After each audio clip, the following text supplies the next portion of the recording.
They used imprisonment, torture, rape, even a crematorium to dispose of the victims. One of the things that's happened is the prisons, now that the rebels or the jihadists, really, I would say terrorists, have taken over. They've opened the prisons, and it's worse than you can imagine. So again, no sympathy for the al-Assad family, Bashar and Hafez. Syria has fought frequently with Israel. There were major wars in 1967. At that time, Israel gained the Golan Heights. I've actually been up on the Golan Heights with the Israeli military. There's kind of a no man's land, fences, barbed wire, minefields. There are places. This is where parts of Syria, Israel, Lebanon, Jordan, Iraq, all converge. So it's a tough neighborhood. Very dry, very barren. But like I said, I was up there with some Israeli military. So Israel took that in '67. They almost lost it in the '73 war, but they pushed back, and they've held it ever since. Syria has just come through. We're really at the end. This is the final stage, if you will, or the end of a 13-year civil war. So on top of fighting with Israel and other countries in the area, they've had this long civil war. The main group, there are, I should be clear, you could take a map of Syria and just carve it up like a pie. There's a section in the northwest, sort of controlled by this one terrorist group, Hayat Tahrir al-Sham, HTS for short. HTS is the group that's asserting leadership over Syria today. By the way, they're an offshoot of al-Qaeda. They were affiliated with ISIS, and they're backed by the United States and Turkey, which is a NATO ally. So if you're saying, hey, wait a second, al-Qaeda, ISIS, they sound like the bad guys. Why is the U.S. backing them? Well, that's how things work in the Middle East. We back them to get rid of Assad, which is now happening, but we might have some al-Qaeda sympathizers on our hands. We'll see how that plays out. So, but again, with this pie analogy, the Northwest part of Syria is controlled by Turkey, but they fight the Kurds. The Kurds are in that area. Kurds are a nationalist group. They don't have their own country. They have a kind of quasi-country called Kurdistan, or that's what they call it. It runs along the border between Syria and Turkey, out to Iraq, Al Jazeera, and then out actually into Iran, but includes parts of Turkey. President Erdogan of Turkey has been in a bitter fight with the Kurds. He worries that they're going to basically, the separatist movement will spread to part of Turkish territory, so he's moved across the border to crush them. By the way, the U.S. has 1,600 troops in this area protecting, not protecting, I guess, kind of seizing Syrian oil fields. That was interesting. President-elect Trump came out the other day, and he on his Truth Social, that's kind of his social media company, similar to X or Twitter, he said, the U.S. should keep out. This is not our fight. Sorry, Mr. President-elect. It is. We're already there. The U.S. has 1,600 troops, mostly CIA paramilitaries and special forces that have been supporting the rebels and also protecting the oil fields so that oil could be diverted for the benefit of the Kurds, not the Syrians themselves. So Trump may not want to get involved, but someone should let him know we are involved and have been for going back to actually the war in Iraq. So we're there in northern Syria. The Kurds also have territory in eastern Syria, closer to Iraq. That's a little further away from Turkey. They have a little more autonomy there.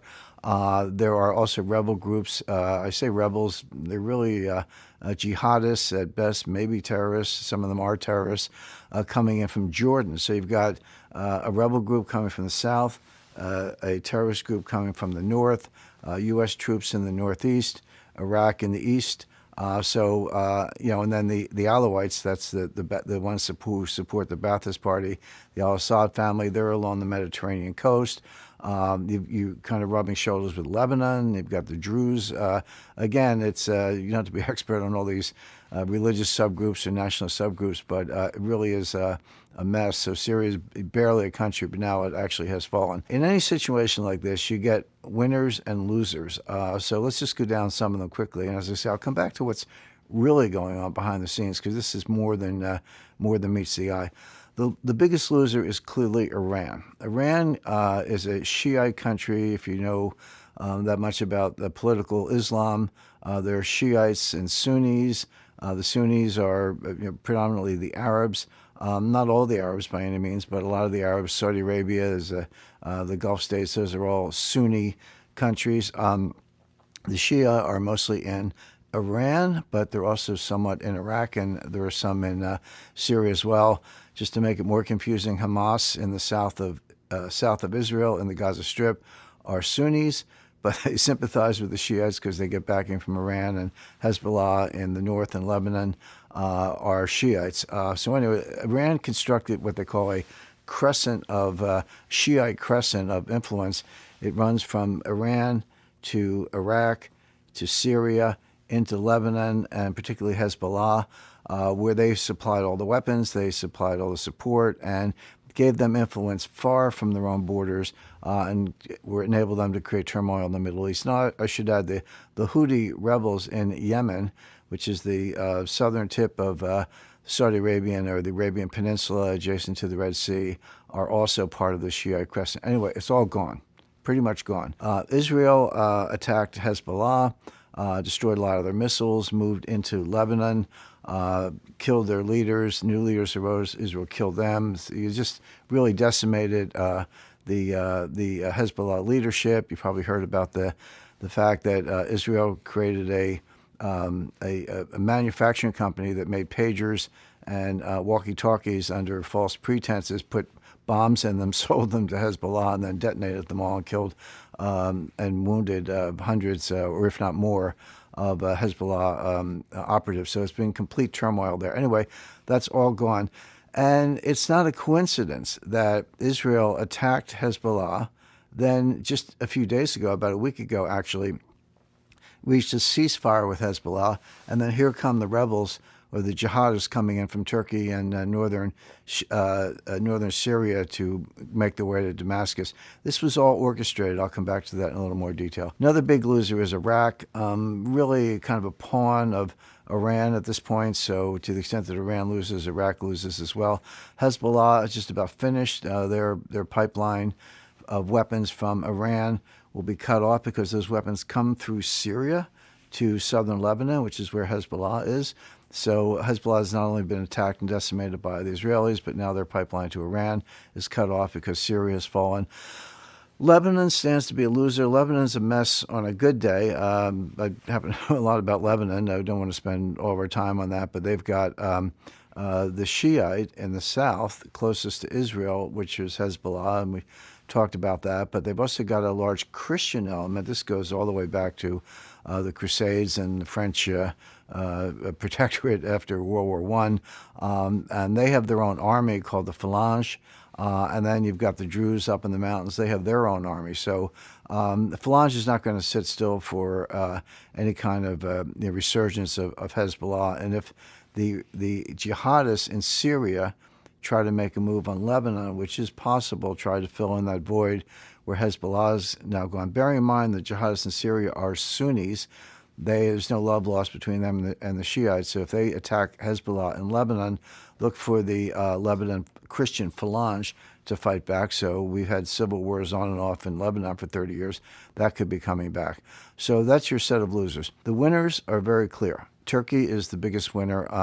Erdogan has this kind of fantasy vision, I don't know what, of reconstructing the old Ottoman Empire, going back. This goes back to Lawrence of Arabia and the fall of the empire in 1922.